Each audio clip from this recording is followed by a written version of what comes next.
வணக்கம். சின்ன குரூப் சேனலுக்கு உங்கள் அனைவரையும் அன்புடன் வரவேற்கின்றேன். இன்றைக்கி சமையல் செய்கிற மூடே இல்லை. ஏன் கேட்குறீங்களா? வீட்டில் காய்கறி இல்லை. காய்கறி இல்லாமல் என்ன சமையல் செய்கிறது? யோசனை பண்ணேன். மத்தியானமே டிஃபனும் போட்டுடலாம். காலையில் பூரி சால்னா பண்ணேன். அதே வச்சிடலாம். மத்தியானத்துக்கும் பரோட்டா ஏதாவது போட்டு சால்னாவை பயன்படுத்திக்கலான்ட்டு.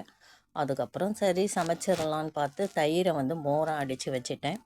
கடலப்பருப்பு இருந்தது. கடலப்பருப்பை ஊற வச்சுட்டு அதை தாளித்தம் செஞ்சு வச்சுட்டேன். கடலப்பருப்பு சுண்டல் அது மதுரை ஸ்பெஷல், ரொம்ப பிடிக்கும் வீட்டில் இருக்கவங்களுக்கு. அதனால் அதை வச்சுட்டேன். அடுத்து வீட்டில் மிதுக்கு வத்தல், சுண்டக்காய் வத்தல், வெண்டைக்காய் வத்தல் இருந்தது.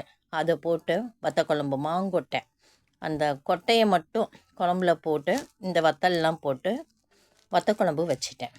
புதினா கொத்தமல்லி ரெண்டுத்தையும் சேர்த்து கொஞ்சமாக தான் கிடச்சது. அதில் உளுந்தம்பருப்பு, வரமிளகா, பூண்டு, புளியெல்லாம் சேர்த்து துவையலும் அரைச்சிட்டேன். காய் இல்லாத இன்றைய சமையல் பிடிச்சிருந்தா லைக் பண்ணுங்கள், ஷேர் பண்ணுங்கள், சப்ஸ்கிரைப் பண்ணுங்கள், கமெண்ட் பண்ணுங்கள். நன்றி.